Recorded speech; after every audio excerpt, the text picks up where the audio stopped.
Bismillahirrahmanirrahim. Assalamualaikum warahmatullahi wabarakatuh.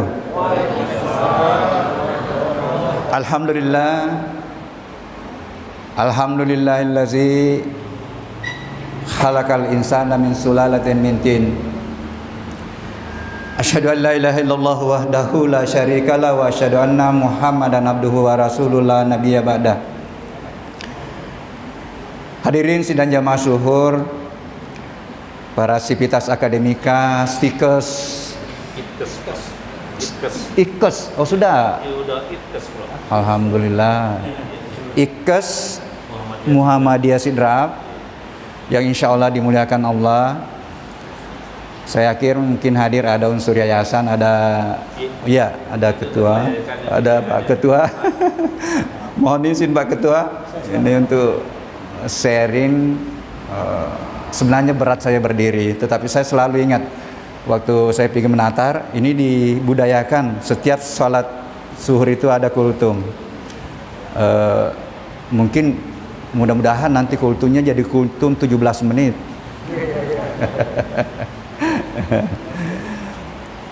Puji dan syukur senantiasa kita panjatkan kehadirat Allah, Tuhan yang menciptakan manusia dalam bentuk yang sempurna, menghadirkan manusia yang terbentuk dari saripati tanah. Tuhan yang dimana seluruh umat manusia sudah pernah mengenal Tuhan, sudah pernah bersaksi di hadapan Tuhan, mengakui Tuhannya sebagai Rabb, tempat segala tergantungnya sesuatu, dan mengakui dirinya sebagai makhluk yang tergantung segalanya kepada Rabb-nya. Alastu birabbikum qalu bala syahidna. Jadi semua manusia itu sudah pernah mengaku di hadapan Tuhan, mengakui Tuhan sebagai Rabb, mengakui Tuhan sebagai pencipta, dan mengakui dirinya sebagai makhluk yang diciptakan sebagai hamba dan siap menghambakan diri. Jadi kalau ada manusia itu tidak mau menghamba, itu sebenarnya sudah ingkar dari syahadatnya, karena sudah pernah bersyahadat di dalam rahim. Salawat dan taslim kita haturkan kepada Nabiullah Muhammad SAW, Nabi yang seluruh umat Islam, nah ini sudah khusus, sudah pernah mengucapkan syahadat dalam ucapan sebagai tanda legitimasi keislaman. Kita tidak Islam kalau belum pernah bersyahadat. Tetapi harus dimaknai syahadat bukan hanya ucapan, tetapi harus dimaknai sebagai komitmen untuk menjadikan Rasulullah sebagai suri teladan, contoh di dalam melakoni hidup ini yang tidak terlepas dari dua peran. Peran sebagai hamba, aku tidak ciptakan jin dan manusia kecuali untuk menyembah kepadaku, yang berimplikasi kepada pelaksanaan amalan-amalan ritual. Alhamdulillah tadi ini kita sudah laksanakan salat duhur secara berjamaah dan mendapatkan rahasia keberkahan salat di awal waktu. Karena memang ayat mengatakan hafizu ala salawati wa salatul usta. Jagai waktu salatmu. Innas salata kanat alal mu'minina kitaban mauquta, bahwa salat wajib itu aku sudah tetapkan waktunya. Cuma terkadang secara fikih terlalu longgar kiblah, bahwa lohor itu tidak apa-apa aja menjelang asar. Memang secara fikih tapi keberkahan dari ibadah ritual itu, terutama salat itu ada di awal. Nabi dan Rasul yang ini anak-anakku, yang Rasul itu menerima ayat yang pertama adalah perintah membaca karena Allah. Apa yang diperintahkan dibaca adalah dirinya. Jadi ini menjadi bahan renungan bagi kita bahwa sebenarnya perkenalan pertamanya Rasulullah dengan Allah adalah membaca yang kauniyah. Kan belum ada Quran waktu itu. Allah memperkenalkan dirinya sebagai pencipta, kemudian memperkenalkan bahwa kita itu diciptakan dari segumpal darah. Kan nanti belakangan itu baru ayat yang rinci itu mulai dari nutfah sampai dengan. Tapi yang pertama adalah Allah memperkenalkan bahwa kita itu tercipta dari segumpal daging. Setelah itu baru Allah memperkenalkan dirinya yang maha mulia, Rabb al-Akram, Jadi saya bilang ini renungan 5 ayat pertama ini luar biasa, bahwa yang pertama yang perlu dibaca adalah ayat kauniyah. Bahkan saya berdiri di sini sebenarnya ini menyampaikan juga provokasi saya dalam tanda petik. Saya bersuara dengan spiritualisasi ilmu. Karena sudah hampir 500 tahun, kalau ada kapal 500 tahun itu, ini dikotomi pemikiran kita dipola dengan barat dengan memisahkan antara ruh ilmu pengetahuan atau spiritualisasi ilmu dengan sains. Saya mencoba menelusuri istilah sains itu hanya ada di barat. Kita telusuri di Al-Quran satu ilmu pengetahuan al-ilm. Dan rupanya konsep itu pernah ada. Namanya wahdatul ilm. Abad ke-14. Ibnu Sina bisa hebat, dia hafal Quran, dia ahli fikih, mempelajari yang lain, kemudian dia pelajari kedokteran. Itulah sebenarnya misinya, bagaimana ke depan ini supaya ilmuwan-ilmuwan yang hebat itu nanti akan mencoba mengintegrasikan antara kauniyah dengan kauliyah. Hadirin sedang jemaah zuhur yang insya Allah dimuliakan Allah.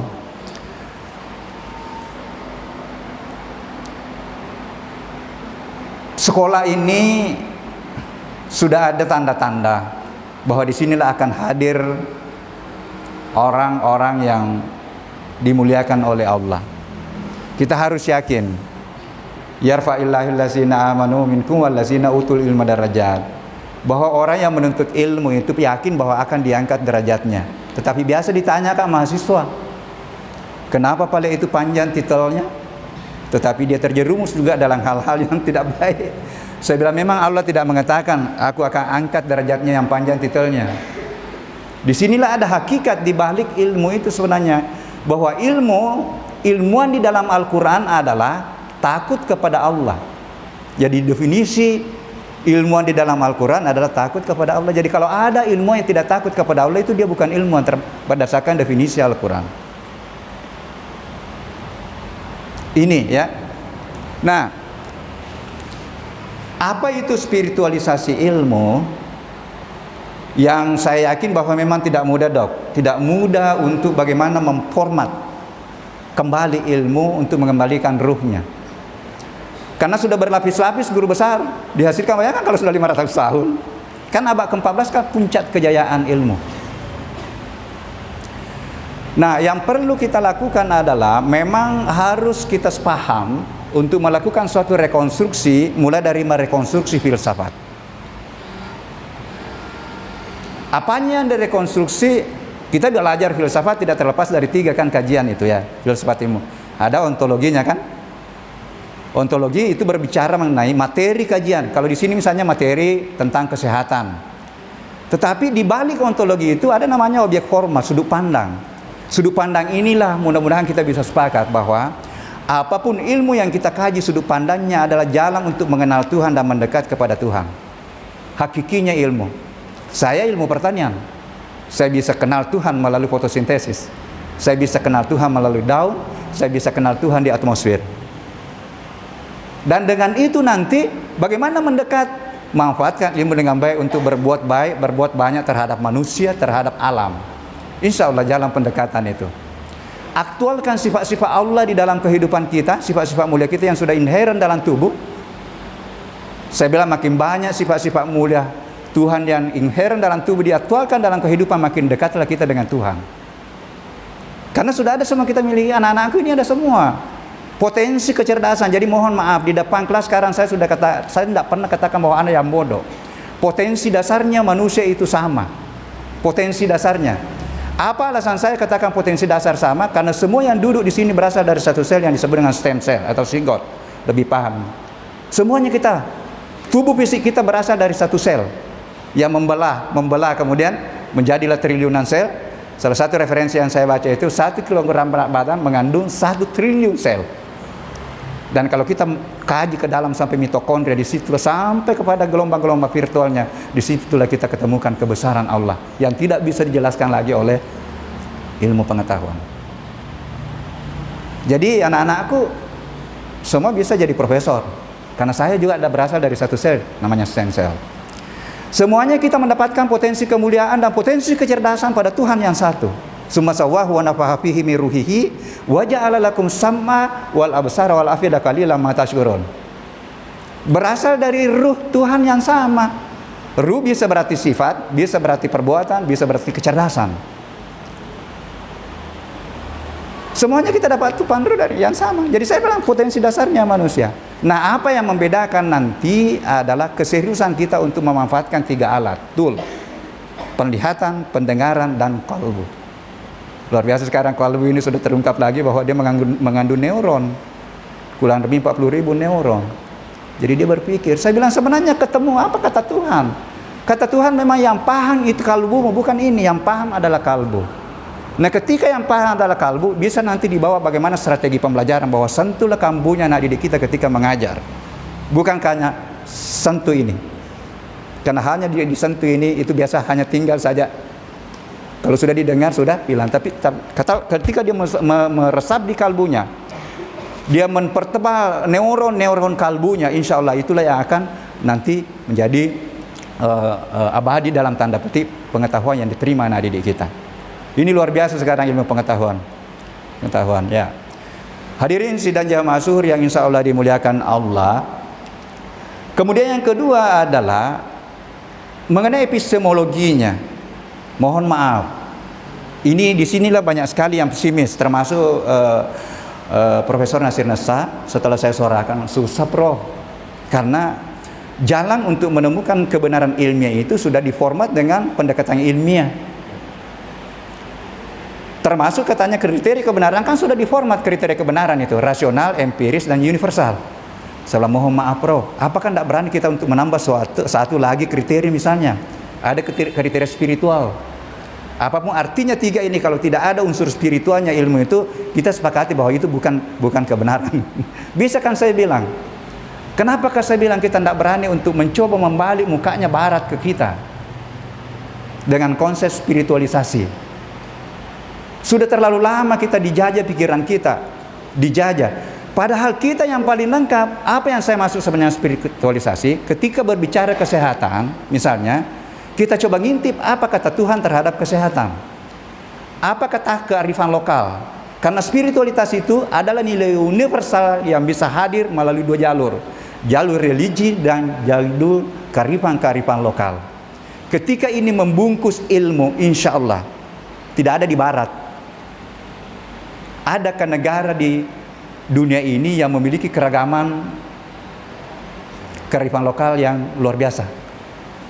Adakah negara yang alhamdulillah di negara kita ada 6 keyakinan yang kita yakini? Semua keyakinan itu ada nilai universalnya.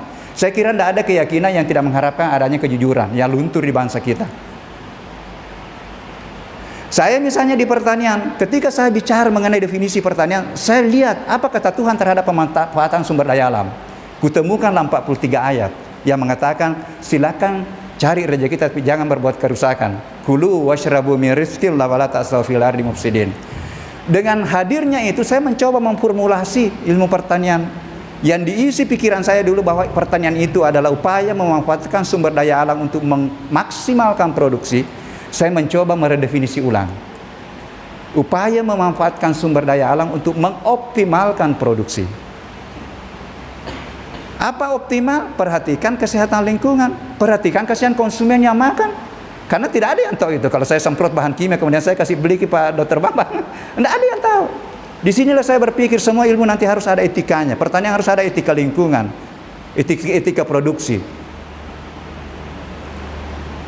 Nah, ke depan epistemologi ya bisa saja saya bahasakan pendekatannya pendekatan alamiah. Apakah kalau sudah ada fakta, tetapi penyebab terwujudnya fakta itu ada pada tataran metafisik atau irasional, tidak mau disepakati sebagai suatu kebenaran. Banyak sekali contoh di kesehatan. Sudah diklaim tinggal 2 bulan umurnya karena kanker stadium 4. Mengamalkan sikir-sikir tertentu, memperbanyak baca Al-Quran, hilang itu kankernya. Ini kan kenyataan.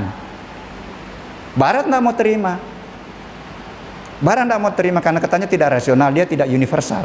Saya bilang boleh jadi nanti ada yang spesifik, tetapi kita sepakat bahwa itu adalah kebenaran. Kalau ada 5 orang yang mengamalkan zikir-zikir tertentu, memperbanyak mengkaji Al-Quran, kemudian hilang seketika penyakitnya, apakah kita tidak mau terima sebagai suatu kebenaran? Ini mungkin yang menjadi pemikiran yang tidak mudah untuk bagaimana kita memformulasi kembali cara berpikir kita. Karena sekali lagi sudah berlapis-lapis.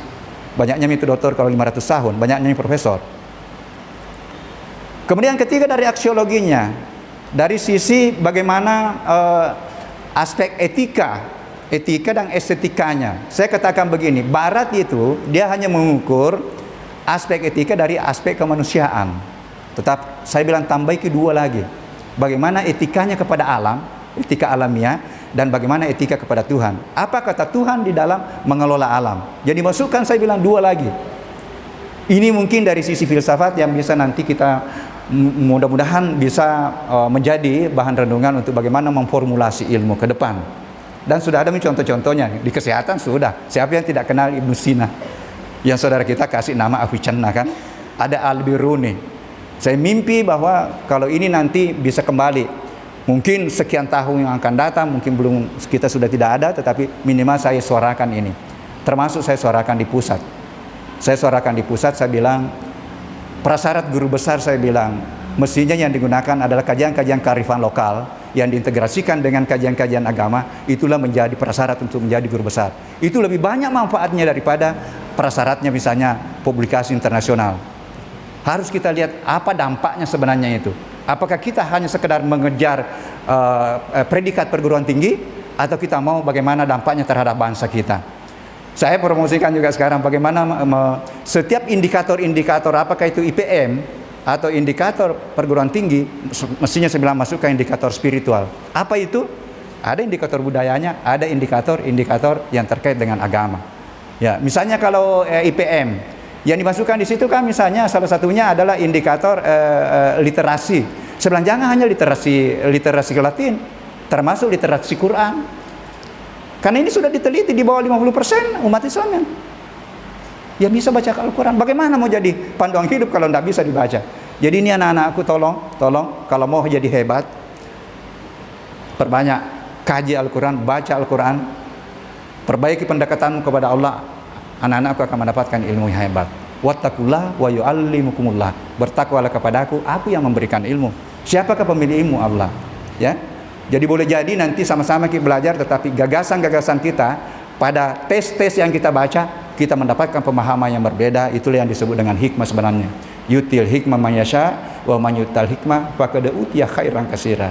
Jadi boleh jadi sama tes yang kita baca, sama ayat yang kita baca, tetapi kita mendapatkan pemahaman yang berbeda, karena memang Allah menyampaikan, aku akan berikan pemahaman yang mendalam terhadap hamba-Aku yang Aku kehendaki. Dan untuk mendapatkan itu saya kira prosesnya harus melakukan pendekatan. Saya kira itu mungkin 3 menjadi provokasi berpikir kita, bahwa mari kita optimis mengembalikan ruh ilmu pengetahuan, spiritualisasi ilmu. Saya bahasakan spiritualisasi ilmu dengan mencoba merubah paradigma kita terhadap filsafat. Kemudian bagaimana dekat-dekat sedikit mengkaji juga sedikit tingkat adi, bukan hanya fikih, tetapi kita naik tingkat sedikit bagaimana pendekatan-pendekatan sufi. Saya katakan begini, bahwa orang yang hebat ke depan ketika dia bisa mempertemukan antara filosof dengan sufi, itulah yang jadi hebat, karena dia akan menghasilkan pemikiran-pemikiran yang berdasarkan eksplorasi pikirannya yang disentuh tadi dengan pendekatan-pendekatan kepada Allah, untuk mengaktualkan sifat mulianya yang potensi cerdasnya sudah ada di dalam diri semua. Tidak ada orang yang tidak punya nilai kecerdasan. Kita sudah punya ruh semua. Sekali lagi, anak-anakku, tidak ada yang bodoh. Manfaatkan 3 ini. Makanya 3 itu yang diminta juga pertanggungjawabannya. Hati-hati. Inna sam'a wal basara wal fuada kullu ulaika kana anhu mas'ula. Sesungguhnya penglihatan, pendengaran, dan kalbumu, aku akan minta pertanggungjawabannya. Yang terakhir, banyak sekali juga saya dapat dari kajiannya Dr. Asya Dahlan, alumni kedokteran Unhas yang jadi hebat sekarang. Dan dia bicara itu berdasarkan pengalaman-pengalamannya mempelajari, menangani narkoba, bahkan dihubungkan dengan akikah itu. Hampir semua yang terjerat dengan narkoba, perilaku-perilaku yang kurang baik, anak-anak yang ini, itu memang ada keteledoran dari dia tidak merasakan hakikat. Jadi dia bisa hubungkan semua itu. Dia hubungkan antara bagaimana memperbanyak baca-baca Al-Quran, berbanyak salawat. Rupanya salawat itu dia bisa mencari stem cell ketika ada yang sakit, kemudian kita pegang, kita baca salawat, rupanya dia bisa melacak itu, mengaktifkan kembali stem cell. Makanya ya mohon maaf, baca Quran, baca doa, baca salawat itu insya Allah bisa menjadi terapi di dalam pengobatan. Inilah yang harapkan kita ke depan diintegrasikan antara kajian sains dengan kajian apa kata Tuhan, apa kata budaya lokal. Saya kira itu, mudah-mudahan ada manfaatnya. Sekali lagi ini bukan mikultum ini Pak Bambang. Mudah-mudahan ada manfaatnya. Sekali lagi mohon maaf kalau apa yang saya sampaikan ini ada yang tidak pas, tolong dikoreksi. Insya Allah nanti akan saya kirim ke YouTube. Kalau ada yang tidak tepat dikoreksi saya, karena sekali lagi mungkin lain daripada yang lain. Karena misi saya mencoba mengintegrasikan antar kaumnya dengan kaulia di dalam bagaimana mendakwakan Islam. Saya kira itu. Wabillahi taufik wal hidayah. Wassalamualaikum warahmatullahi wabarakatuh. Tabe.